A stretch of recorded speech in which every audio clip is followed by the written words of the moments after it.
ओम नमो भगवते वासुदेवाय। प्रेम से बोलिए तुलसी माता की जय, एकादशी माता की जय। प्यारे भक्तों, आज आप सभी श्रवण करेंगे पुत्रदा एकादशी व्रत में सुनी जाने वाली माँ तुलसी और एकादशी माता की व्रत कथा। एकादशी के दिन तुलसी माता और एकादशी माता की पूजा का विशेष महत्व है। तुलसी माता को माँ लक्ष्मी का रूप माना जाता है और भगवान विष्णु को तुलसी प्रिय है, इसलिए एकादशी के दिन तुलसी की पूजा करने से भगवान विष्णु और माँ लक्ष्मी की कृपा मिलती है। आज के दिन तुलसी के पौधे के नीचे दीपक जलाना शुभ माना जाता है। आमतौर पर कहा जाता है कि एकादशी के दिन तुलसी के पत्ते नहीं तोड़ने चाहिए। तुलसी की पूजा के समय महाप्रसाद जननी, सर्व सौभाग्य वर्धिनी, आधि व्याधि हरा नित्यम तुलसी त्वम नमस्तुते मंत्र पढ़ना शुभ होता है। प्यारे भक्तों, तुलसी जी के 8 नाम हैं: वृंदा, वृंदावनी, विश्व पावनी, विश्व पूजिता, पुष्पसारा, नंदिनी, तुलसी और कृष्ण जीवनी। शास्त्रों के मुताबिक जो व्यक्ति तुलसी की पूजा करके इस नामाष्टक का पाठ करता है उसे अश्वमेध यज्ञ का फल प्राप्त होता है। एकादशी तिथि भगवान विष्णु को समर्पित मानी जाती है। इस दिन भगवान विष्णु की विधि विधान से पूजा अर्चना की जाती है।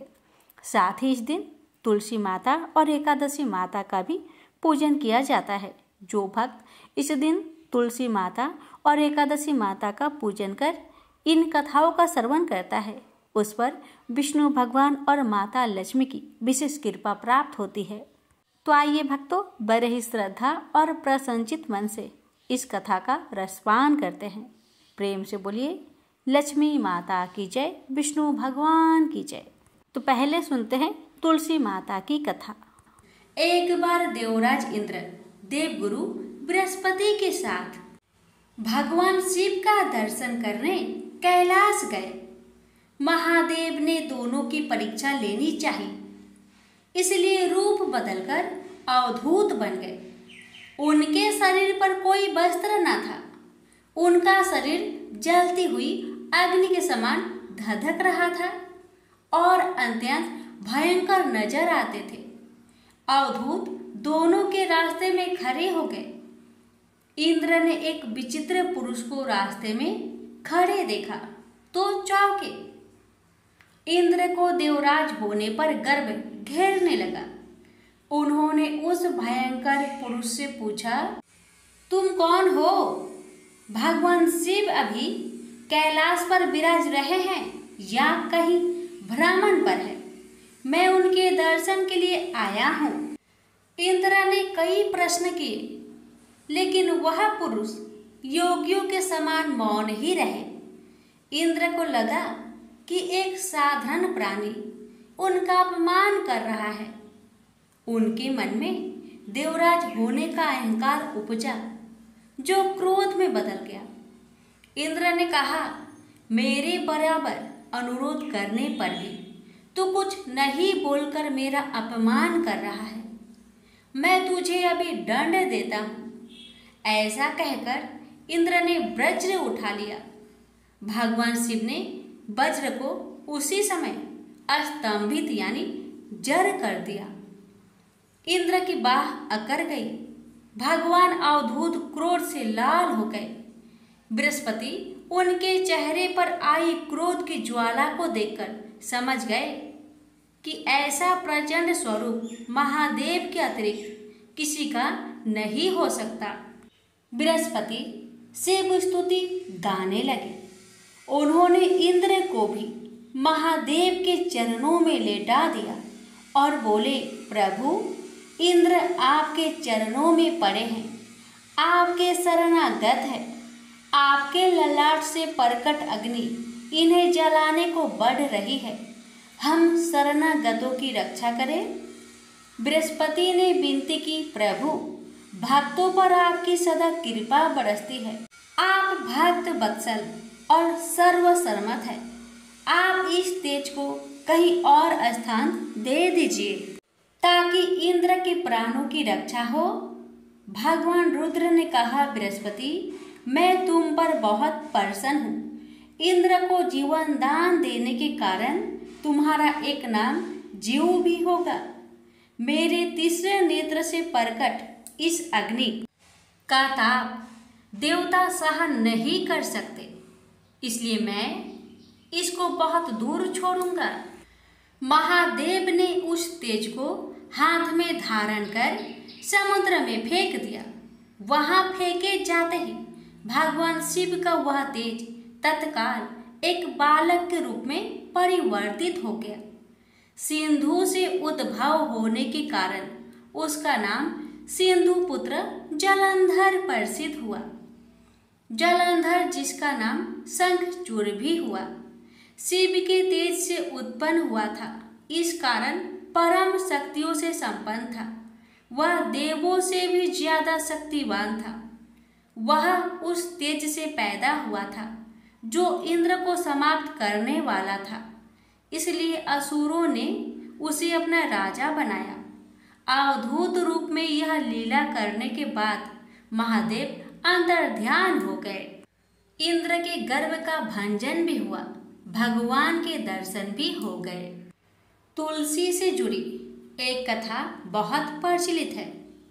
श्रीमद् देवी भागवत पुराण में इनके अवतरण की दिव्य लीला कथा भी बनाई गई है। एक बार शिव ने अपने तेज को समुद्र में फेंक दिया था। उससे एक महातेजस्वी बालक ने जन्म लिया। यह बालक आगे चलकर जालांधर के नाम से पराक्रमी दैत्य राजा बना।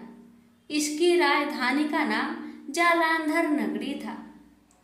दैत्यराज काल नेमि की कन्या वृंदा का विवाह जालंधर से हुआ। जालंधर महाराक्षस था। अपनी सत्ता के मद में चूर उसने माता लक्ष्मी को पाने की कामना से युद्ध किया, परंतु समुद्र से ही उत्पन्न होने के कारण माता लक्ष्मी ने उसे अपने भाई के रूप में स्वीकार किया। वहां से पराजित होकर वह देवी पार्वती को पाने की लालसा से कैलाश पर्वत पर गया। भगवान देवाधिदेव शिव का ही रूप धरकर माता पार्वती के समीप गया, परंतु मां ने अपने योग बल से उसे तुरंत पहचान लिया तथा वहां से अंतर्ध्यान हो गई। देवी पार्वती ने क्रोध होकर सारा वृत्तांत भगवान विष्णु को सुनाया। जालांधर की पत्नी वृंदा अत्यंत पतिव्रता स्त्री थी। उसी के पतिव्रत धर्म की शक्ति से जालांधर ना तो मारा जाता था और ना ही पराजित होता था। इसलिए जालांधर का नाश करने के लिए वृंदा के पतिव्रत धर्म को भंग करना बहुत जरूरी था। इसी कारण भगवान विष्णु ऋषि का भेष धारण कर वन में जा पहुंचे, जहां वृंदा अकेली भ्रमण कर रही थी। भगवान के साथ दो मायावी राक्षस भी थे, जिन्हें देखकर वृंदा भयभीत हो गई। ऋषि ने वृंदा के सामने पल में दोनों को भस्म कर दिया। उनकी शक्ति देखकर वृंदा ने कैलाश पर्वत पर महादेव के साथ युद्ध कर रहे अपने पति जालंधर के बारे में पूछा। ऋषि ने अपनी माया जाल से दो बानर प्रकट किए। एक बानर के हाथ में जालंधर का सिर था तथा दूसरे के हाथ में धर। अपने पति की यह दशा देखकर वृंदा मूर्छित होकर गिर पड़ी। होश में आने पर उन्होंने ऋषि रूपी भगवान विष्णु से विनती की कि वह उसके पति को जीवित करे। भगवान ने अपनी माया से पुनः जालंधर का सिर धड़ से जोड़ दिया, परंतु स्वयं भी वह उसी शरीर में प्रवेश कर गए। वृंदा को इस छल का जरा आभास न हुआ। जालंधर बने भगवान के साथ वृंदा पतिव्रता का व्यवहार करने लगी, जिससे उसका अस्तित्व भंग हो गया। ऐसे होते ही वृंदा का पति जालंधर युद्ध में हार गया। इस सारी लीला का जब वृंदा को पता चला तो उसने क्रोध होकर भगवान विष्णु को शीला होने का श्राप दे दिया तथा स्वयं सती हो गई। जहाँ वृंदा भस्म हुई वहाँ तुलसी का पौधा उगा। भगवान विष्णु ने वृंदा से कहा, हे वृंदा, तुम अपने अस्तित्व के कारण मुझे लक्ष्मी से भी अधिक प्रिय हो गई हो। अब तुम तुलसी के रूप में सदा मेरे साथ रहोगी। जो मनुष्य भी मेरे शालिग्राम रूप के साथ तुलसी का विवाह करेगा उसे इस लोक और परलोक में विपुल यश प्राप्त होगा। जिस घर में तुलसी होती है वहाँ यम के दूत भी असमय नहीं जा सकते। गंगा व नर्मदा के जल में स्नान तथा तुलसी का पूजन बराबर माना जाता है। चाहे मनुष्य कितना भी पापी क्यों न हो, मृत्यु के समय जिसके प्राण मंजरी रहित तुलसी और गंगा जल मुख में रखकर निकल जाते हैं वह पापों से मुक्त होकर बैकुंठ धाम को प्राप्त होता है। जो मनुष्य तुलसी व आंवले की छाया में अपने पितरों का श्राद्ध करता है उसके पितर मोक्ष को प्राप्त हो जाते हैं। उसी दैत्य जालंधर की यह भूमि जालंधर नाम से विख्यात है। सती वृंदा का मंदिर मोहल्ला कोट किशनचंद में स्थित है। कहते हैं इस स्थान पर एक प्राचीन गुफा थी जो सीधी हरिद्वार तक जाती थी। प्रेम से बोलिए जय श्री हरि। तुलसी मैया की जय, लक्ष्मी नारायण की जय। एकादशी माता की व्रत कथा। एक लड़का सूट बूट पहनकर अपने ससुराल पत्नी को लेने जा रहा था। रास्ते में एक गाय कीचड़ में फंसी हुई थी। वह लड़के से कहने लगी कि बेटा, मैं कीचड़ में फंसी हूँ, मुझे हाथ देकर बाहर निकालो। वह कहने लगा, नहीं नहीं, यदि मैं कीचड़ में हाथ डालूंगा तो मेरे कपड़े गंदे हो जाएंगे। मुझे तो अपनी पत्नी को लेने ससुराल जाना है। वह गाय क्रोधित होकर श्राप देती है, अच्छा तुम ससुराल जाओ, तुम वहां पर नहाओगे तो आधा गधा और खाना खाओगे तो पूरा गधा बनोगे। वह ससुराल पहुंच जाता है और उसके साले कहते हैं कि जीजा जी आप नहा धोकर खाना खा लो। तब वह कहता है कि मैं नहीं नहाऊंगा। तब वह कहते हैं ठीक है आप खाना खा लो।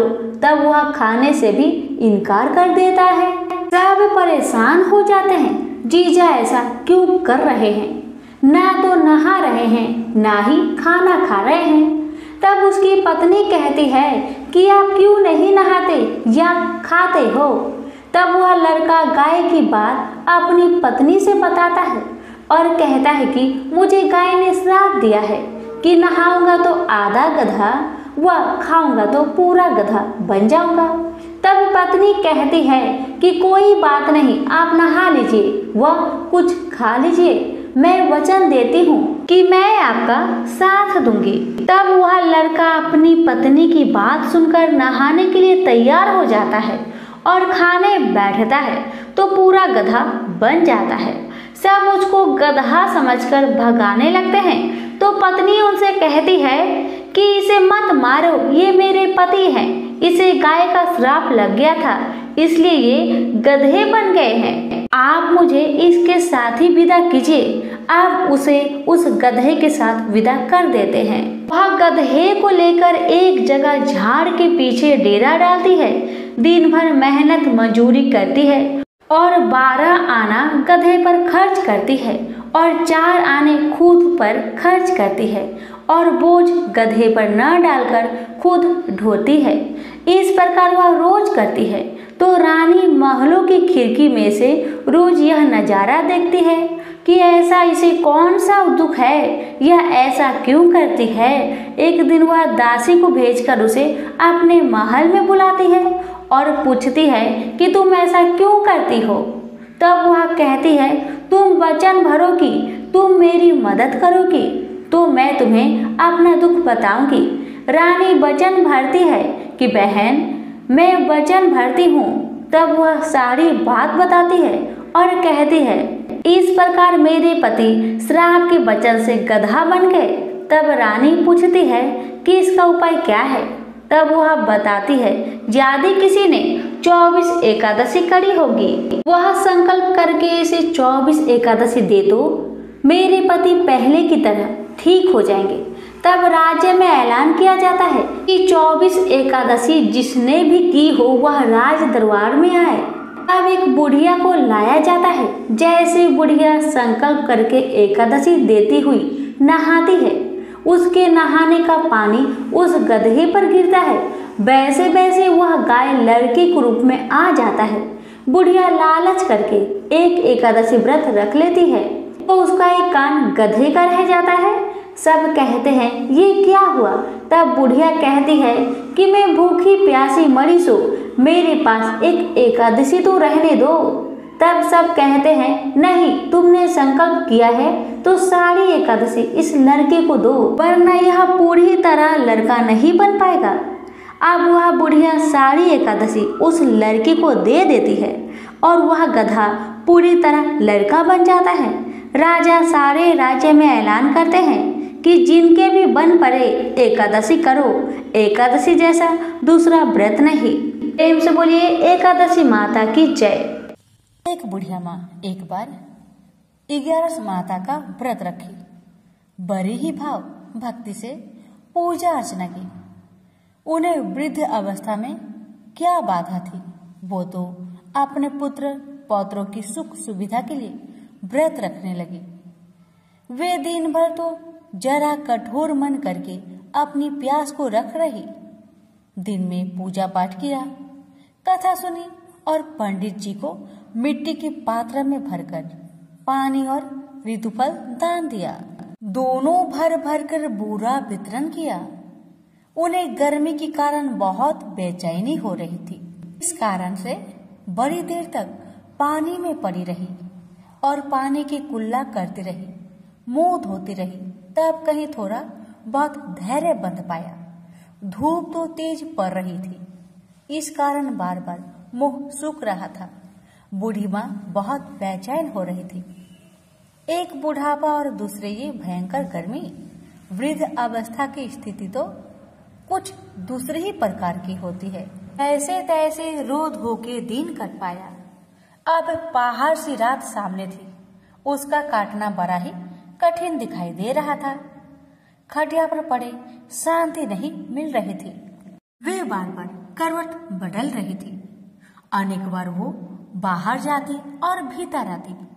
उन्हें घर के अंदर शांति नहीं थी। वे पड़ी पड़ी एकादशी माता का स्मरण करती रही। वे कहती रही कि हे माता जी, आप मेरी लाज रखेगा, आप ही मुझे शक्ति दे दीजिएगा जिससे मैं भली भांति आपका व्रत कर सकूं और ये पहाड़ सी रात शांति पूर्वक व्यतीत हो सके। प्यास के कारण बूढ़ी माँ की बेचैनी तो बढ़ ही रही थी। उन्होंने धैर्य रखने का बहुत प्रयास किया, किंतु सहनशीलता की सीमा टूट गई और वे घबराकर एकदम चिल्ला पड़ी। बोली, बचाओ बचाओ बचाओ। अम्मा का चिल्लाना सुनकर परिवार भर के नर नारी, बच्चे और पड़ोसी एकत्रित होकर बूढ़ी अम्मा की खटिया के समीप पहुंच गए। सबने पूछा, अम्मा जी आपको क्या हो गया? आप क्यों चिल्ला पड़ी है? आप इस वृद्धावस्था में ये कठिन व्रत क्यों कर रही हैं? अम्मा जी ने कहा, शक्ति से ही भक्ति होती है। थोड़ी ही देर में वे फिर से बोली कि अरे हमारे प्राण तो ही निकल जा रहे हैं। मेरी छाती पर ठंडे पानी का घड़ा रख दीजिए। नातियों ने दादी की छाती पर ठंडे पानी का पात्र रख दिया।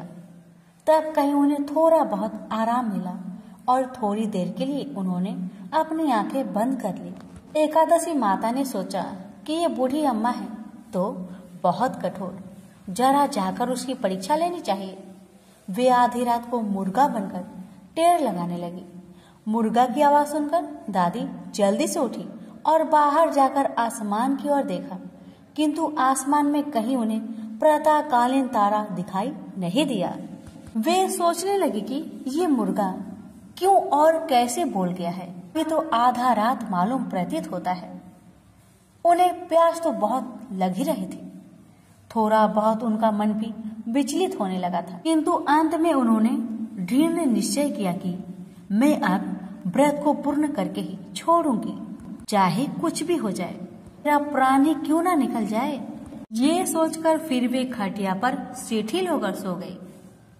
थोड़ी ही देर में एकादशी माता ने उनकी फिर से परीक्षा लेनी चाहिए। एक छोटी सी बालिका एक गिलास में शरबत लेकर उनके सिरहाने खड़ी हो गई और जोर से बोली, दादी जी सवेरा हो गया, हाथ मुंह धोकर शरबत पी लीजिएगा। पहले तो शरबत का गिलास देखकर उनका मन ललचाने लगा, किंतु अचानक व्रत का स्मरण हो आया और उन्होंने सोचा कि मैं किसी भी प्रकार से अभी शरबत नहीं पी सकती हूँ, और वे शांतिपूर्वक अपनी खटिया पर लेट गई।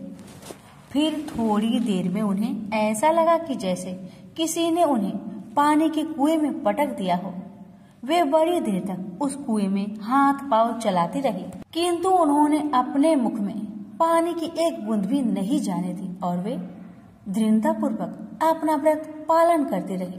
थोड़ी ही देर में न जाने कहां से सामने आग जलने लगी, जिससे भारी गर्मी बढ़ने लगी। प्यास के कारण प्राण निकलने लगे, किंतु बूढ़ी अम्मा का कुछ भी नहीं बिगड़ पाया। वे जहां की तहां मुस्कुराती हुई बैठी रही। थोड़ी ही देर में बाहर प्रकाश दिखाई देने लगा। ऐसा लगा कि जैसे सवेरा हो आया। बूढ़ी अम्मा ने जब बाहर निकलकर देखा तो समझ गई कि अभी सवेरा होने में 3-4 घंटे की देरी है। यह जानकर वे शांतिपूर्वक इधर उधर घूमने फिरने लगी। एकादशी माता ये बात अच्छी तरह से समझ गई कि ये बूढ़ी अम्मा किसी भी प्रकार से अपने व्रत से नहीं टल सकती। वे उनके सत्य व्रत को ही अच्छी तरह से समझ गई। सवेरा होते ही बूढ़ी माँ ने स्नान किया, भगवान का पूजा पाठ किया, एकादशी माता की कथा सुनी, ब्राह्मणों को दक्षिणा देकर भोजन करवाया। तब कहीं बूढ़ी अम्मा ने जल ग्रहण किया। कन्याओं को भोजन कराने के बाद अम्मा ने भोजन किया। उस श्रेष्ठ व्रत के प्रताप से बूढ़ी अम्मा की आयु में वृद्धि हो गई। उनका घर परिवार हरा भरा हो गया। घर में अब उनके कोई भी अभाव नहीं रहा। वे हर तरह के सुख साधनों से संपन्न हो गई। नाती नातिनों से उनका घर भर गया और वे उसी दिन से 12 महीने की एकादशी का व्रत करने लगी। एकादशी माता के व्रत के प्रताप से इस संसार में हर प्रकार के सुख भोग कर अंत में वैकुंठ धाम को चली गई। से बोलिए एकादशी माता की जय। प्रेम से बोलिए लक्ष्मी नारायण की जय। जय श्री कृष्ण, राधे राधे। प्यारे भक्तगणों, आज की वीडियो में आप सभी श्रवण करेंगे बड़ी ही दुर्लभ 11 माता की व्रत कथा। इनकी कथाओं को जो भी भक्त 11 के दिन श्रद्धा पूर्वक श्रवण करता है उसकी सभी मनोकामना 11 माता अवश्य पूर्ण करती है। तो आइए बड़े ही श्रद्धा से प्रसन्नचित मन से कथा को पूरा अवश्य सुनिएगा। हे 11 माता, मैं आपकी भक्तों को आपकी कथा सुनाने जा रही हूँ। अगर हमसे अनजाने में कुछ गलती हो उसे क्षमा करना और अपनी सभी भक्तों की मनोकामना को पूर्ण करना। कथा इस प्रकार है। एक बार एक राज्य में एक राजा रहते थे। राजा बहुत ही बुद्धिमान और बलशाली थे। राजा सदैव अपनी प्रजा का बहुत अच्छे से ध्यान रखते थे। प्रजा भी अपने राजा को बहुत पसंद करते थे। राजा की 2 बेटियां थी। राजा अपनी दोनों बेटियों से बहुत प्रेम करता था। राजा की छोटी बेटी देखने में बहुत सुंदर और आकर्षक थी और राजा की बड़ी बेटी छोटी बेटी के मुकाबले थोड़ा कम सुंदर थी। राजा की छोटी बेटी 11 माता का पूजन किया करती थी और सभी लोग राजा की छोटी बेटी से बहुत प्रेम करते थे और बहुत प्रशंसा करते थे। राजा भी अपनी छोटी बेटी को बड़ी बेटी से अधिक प्रेम करते थे, जिस कारण राजा की बड़ी बेटी अपनी छोटी बहन से बहुत नफरत करने लगी। राजा की दोनों बेटियां जब बड़ी हो गई, तब एक पड़ोस राज्य में रहने वाला राजकुमार राजा की बड़ी बेटी के लिए रिश्ता लेकर आया। लेकिन जैसे ही उस राजकुमार की नजर राजा की छोटी बेटी पर पड़ी तो वह राजकुमार राजा की छोटी बेटी पर आकर्षक हो गया और उससे पहले नजर में ही प्रेम कर बैठा। उस राजकुमार ने राजा की बड़ी बेटी के साथ विवाह करने से मना कर दिया और उसने राजा से कहा कि मैं आपकी छोटी बेटी से विवाह करना चाहता हूँ। जिसके बाद राजा की बड़ी बेटी यह देखकर अपनी छोटी बहन से बहुत क्रोधित हो गई और राजा की बड़ी बेटी ने अपनी छोटी बहन को अपना सबसे बड़ा दुश्मन मान लिया। राजा की बड़ी बेटी ने अपनी छोटी बहन से बदला लेने का निर्णय लिया, जिसके लिए उसने अपनी छोटी बहन को जान से मारने का प्लान बनाया। राजा की बड़ी बेटी ने अपनी छोटी बहन को मारने के लिए सबसे पहले एक लड्डू में जहर मिलाकर अपनी छोटी बहन को दे दिया और उसको लड्डू खाने के लिए कहा। लेकिन लड्डू खाने के बाद भी छोटी बहन को कुछ नहीं हुआ। बड़ी बहन यह देखकर बहुत आश्चर्य में पड़ गई, लेकिन बड़ी बहन ने हार नहीं मानी और उसने जब रात में छोटी बहन अपने कमरे में सो रही थी तब एक मटके में सांप रखकर उसे कमरे में छोड़ दिया ताकि छोटी बहन को डस ले और उसका काम तमाम हो जाए। लेकिन सांप भी छोटी बहन का कुछ नहीं कर पाया। जिसके बाद बड़ी बहन ने अपनी छोटी बहन से कहा कि चलो हम लोग कुएं से पानी भरकर लाते हैं। जिसके लिए वह छोटी बहन को पानी भरने के बहाने कुएं के पास ले गई और उसने अपनी छोटी बहन को कुएं में धक्का दे दिया। लेकिन 11 माता की कृपा से छोटी बहन को तब भी कुछ नहीं हुआ, क्योंकि हर बार 11 माता उसकी रक्षा कर रही थी। और उधर बड़ी बहन अपने सारे प्रयासों के बाद असफल हो रही थी, जिससे वह बहुत क्रोधित हो जा रही थी। फिर उसने अपनी छोटी बहन के पास जाकर उससे खुद पूछा कि मेरी छोटी बहन, तुमको पता है भगवान ने सबकी मृत्यु एक निश्चित समय पर लिखी हुई है और कैसे तुम्हारी मृत्यु होगी क्या यह तुम जानती हो? तब छोटी बहन ने अपनी बड़ी बहन को बताया कि हाँ, मैं जानती हूँ मेरी मृत्यु कैसे होगी। छोटी बहन से यह सुनकर बड़ी बहन मन ही मन बहुत प्रसन्न होने लगी और उसने अपनी छोटी बहन से कहा कि तो मुझे अपनी मृत्यु की राज बताओ। छोटी बहन ने अपनी बड़ी बहन से कहा कि मेरी मृत्यु तो एक तोते में है, जो तोते के गले में एक हार है, उसी में मेरा प्राण छुपा हुआ है। जब तक कोई भी व्यक्ति तोते को मारकर वह हार अपने गले में पहनेगा तो मैं मूर्छित हो जाऊंगी और जैसे ही उस हार को अपने गले से उतारेगा तो मैं वापस जीवित हो जाऊंगी। अपनी छोटी बहन की मृत्यु का राज जानकर बड़ी बहन बहुत खुश हो गई और वह अपनी छोटी बहन को मारने के लिए उसके पालतू तोते को ढूंढना शुरू कर दिया। और छोटी बहन को इस बात का आभास तक न हुआ कि कोई उसकी जान लेना चाहता है, जिसके लिए वह अपने पिताजी के पास गई और उसने अपने पिताजी से कहा कि पिताजी, मेरी मृत्यु के बाद आप मुझे जलाइएगा मत, बल्कि आप मुझे अपनी पुरानी हवेली में एक पलंग में लेटाकर छोड़ दीजिएगा। अपनी छोटी लड़की की यह बात सुनकर राजा बहुत आश्चर्य में पड़ गया और उसने अपनी बेटी से पूछा, बेटी तुम यह क्या कह रही हो? तब राजा की छोटी बेटी ने बताया, पिताजी समय किसी के लिए नहीं रुकता है, कब क्या हो जाए किसी को कुछ पता नहीं है। और फिर राजा ने अपनी छोटी बेटी से कहा कि तुम ऐसी बातें क्यों कर रही हो? 2-3 दिन में तुम्हारा विवाह है। लेकिन छोटी बेटी ने अपने पिताजी को ऐसा करने पर मजबूर कर दिया और उसने वचन ले लिया। राजा ने भी अपनी छोटी बेटी की बात स्वीकार कर ली और 2-3 दिनों के बाद जब शादी का समय आया तब राजकुमार बारात लेकर राजा के घर आया और राजकुमार और राजा की छोटी बेटी का विवाह शुरू हो गया। जैसे ही राजा की छोटी बेटी राजकुमार के साथ फेरे लेना शुरू करती है तो उसकी बड़ी बहन अपनी छोटी बहन के कमरे में जाकर उसके तोते को पकड़ लेती है और उसको जान से मार देती है। तोते के गले में जो हार था उसको अपने गले में धारण कर लेती है।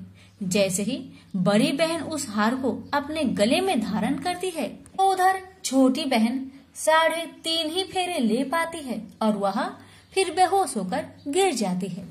जिसके बाद राजा ने बड़े बड़े हकीमों को बुलवाया और अपनी छोटी बेटी का इलाज करने के लिए कहा। राजा की बात सुनकर वैद्य ने छोटी बेटी को जब चेक किया, राजा को बताया कि आपकी छोटी बेटी ना तो जीवित है और ना मरी हुई है।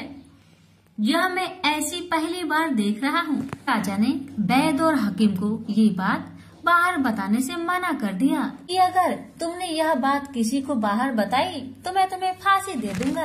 राजा ने ऐसे दोनों को धमकाया। राजा ने अपनी छोटी बेटी को पुराने महल में जाकर एक पलंग में लेटा दिया और वहाँ पर कुछ सैनिक को तैनात कर दिया। वापस अपने महल पर आ गया। राजा की बड़ी बेटी अपनी पिताजी के पास आई और कहने लगी, पिताजी अगर यह शादी संपन्न नहीं हुई तो आपकी इज्जत का क्या होगा? आप कहे तो मैं आपकी इज्जत बचाने के लिए राजकुमार से शादी करने के लिए तैयार हूँ। जिसके बाद राजा ने अपनी बड़ी बेटी की बात मान ली और राजा ने बड़ी बेटी को छोटी बेटी के कपड़े पहनाकर मंडप पर भेज दिया। लेकिन राजकुमार यह जान गया कि यह राजा की छोटी बेटी नहीं बल्कि बड़ी बेटी है। लेकिन जब राजकुमार ने शादी करने से मना किया तो सभी लोग ने राजकुमार को विवश करके राजा की बड़ी बेटी से बचे हुए फेरे संपन्न करा दिए और विवाह करवा दिया। जिसके बाद राजकुमार राजा की बड़ी बेटी को अपने महल ले गया। राजकुमार राजा की बड़ी बेटी से ना तो बात करता था, नहीं उसको पसंद करता था और ना ही उसके आसपास भटकता था। और राजकुमार ने यह फैसला लिया था कि वह अपनी प्रेमिका को ढूंढ कर रहेगा और यह जानकर रहेगा कि उसके साथ क्या हुआ है। एक दिन राजकुमार अपने घोड़े पर सवार होकर राजा के पुराने महल के पास पहुंच गया, जहां पर उसने कुछ सैनिकों को देखा। महल के पास पहुंचकर राजकुमार ने जब महल को ध्यान से देखा तो वह समझ गया कि यह तो हमारे ससुर जी का महल है। तब राजकुमार ने सैनिकों से पूछा, तुम लोग यहाँ क्या कर रहे हो और इस महल के अंदर उस पलंग में कौन लेटा हुआ है? जिसके बाद सैनिकों ने बताया कि यहाँ पर राजा की छोटी बेटी लेटी हुई है। यह सुनकर राजकुमार बहुत प्रसन्न हुआ और चिंतित भी हुआ। वह तुरंत अपनी प्रेमिका के पास पहुँच गया और उसकी सेवा करने लगा। जैसे ही रात हुई तो राजा की छोटी बेटी उठकर खड़ी हो गई।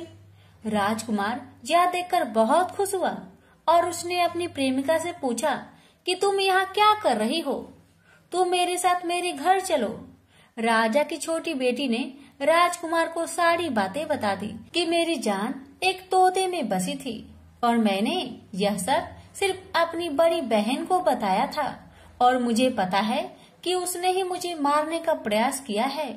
उसके पास एक हार है जिसको वह सुबह पहन लेती है और रात को उतार देती है। जब तक वह हार को पहने रहती है तब तक मैं मूर्छित रहती हूँ और जैसे ही वह हार को उतार देती है तो मैं जीवित हो जाती हूँ और जब तक मेरी बहन के पास वह हार है तब तक मैं ऐसे ही जीवित और मूर्छित होती रहूंगी। अगर मेरी बड़ी बहन के पास जो हार वह मेरे हाथ लग जाए तो मैं हमेशा के लिए जीवित हो जाऊंगी। राजकुमार यह बात सुनकर राजा की छोटी बेटी के पास रहने का निर्णय ले लिया और उसने अपने बचे हुए सारे फेरे उस पलंग में लेटी राजकुमारी की छोटी बेटी के साथ ले लिए और अपना विवाह को पूर्ण कर लिया और वहीं पर रहने लगा। देखते ही देखते कुछ समय में राजा की छोटी बेटी और राजकुमार की पत्नी पेट से हो गई। एक दिन राजकुमार को किसी काम से बाहर जाना पड़ा। तब छोटी बहन के पेट में बहुत तेज दर्द होने लगा, जिसके बाद उसने 11 माता का ध्यान किया। जिसके बाद वहाँ पर 11 माता प्रकट हुई और उन्होंने अपने भक्तों के दर्द को दूर किया और एक पुत्र की प्राप्ति करवाई। और वहीं पर अचानक से राजकुमार भी आ गया। राजकुमार ने 11 माता को देखा तो वह आश्चर्य हो गया और उसने तुरंत माता को प्रणाम किया और 11 माता ने राजकुमार से कहा, जब तुम्हारा बेटा 5 वर्ष का हो जाए तो तुम अपनी पत्नी के हार आकर इसके गले में डाल देना। और देखते देखते राजकुमार और राजा की छोटी बेटी का पुत्र 5 वर्ष का हो जाता है। तो राजकुमार अपने बेटे से कहता है कि बेटा, मैं कुछ काम से बाहर जा रहा हूँ, तुम अपनी माता का ध्यान रखना। और वह वहाँ से चला जाता है। राजकुमार को बाहर निकलता देख बड़ी बहन के सैनिक देख लेते हैं और वह बड़ी बहन को जाकर सारी बातें बता देते हैं। जिसके बाद बड़ी बहन अपनी छोटी बहन के पुत्र को वहाँ से उठवा लेती है और उसको मरवा देती है। छोटी बेटी के पुत्र के 2 टुकड़े करवा देती है। पहला टुकड़ा चक्की के पास छुपा देती है और दूसरा टुकड़ा अपनी पलंग के नीचे रख देती है। 11 माता बड़ी बहन की सारी करतूत अपनी आंखों से देख रही थी। उनसे रहा नहीं गया। वह एक भिखारी का रूप लेकर बड़ी बहन के पास चली आती है, जिसके बाद वहाँ पर भिक्षा मांगने लगती है। बड़ी बहन अपने नौकरों से कहती है कि जाकर भिक्षा दे दो, लेकिन जैसे ही नौकर 11 माता को भिक्षा देने के लिए आते हैं तो माता उन्हें मना कर देती है और कहती है कि मैं तुम्हारे महारानी से ही भिक्षा लूंगी, जाओ जाकर कह दो। इसके बाद बड़ी बहन स्वयं ही भिक्षा देने के लिए माता के पास आती है। तब माता एक बिल्ली का रूप लेकर उसके कमरे में चली जाती है और वहाँ पर छोटी बेटे के पुत्र के टुकड़े को जोड़ देती है और उसे जीवित कर देती है। उसे वहाँ से ले जाती है। राजकुमार अपने बेटे को लेकर अपनी पत्नी के पास जाता है और उसे कहता है कि तुम इसका ध्यान रखना। अगर तुम इस बच्चे का अच्छे से ध्यान रखोगी तो मैं तुमसे बात करूंगा। एक दिन राजकुमार बच्चे से कहता है कि तुम मम्मी से उनके गले का हार मांग लो। जिसके बाद राजकुमार का लड़का अपनी मम्मी के पास जाता है और कहता है कि मम्मी, मुझे तुम्हारा हार चाहिए जो तुमने गले में पहन रखा है।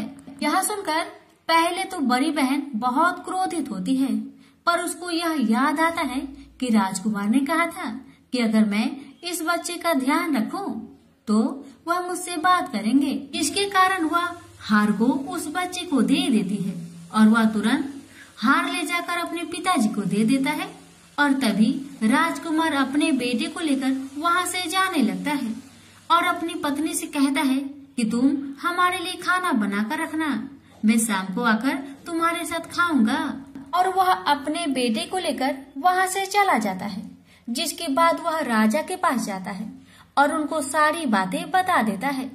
राजा अपनी बड़ी बेटी की यह करतूत सुनकर बहुत क्रोधित होते हैं और अपनी परवरिश पर ही दोष देने लगते हैं और राजकुमार को अपनी छोटी बेटी के साथ रहने के लिए आदेश देते हैं। 11 माता की कृपा से राजा की छोटी बेटी राजकुमार के साथ सुखी जीवन व्यतीत करने लगी और हर 11 को 11 माता का व्रत करने लगे। प्रेम से बोलिए 11 माता की जय।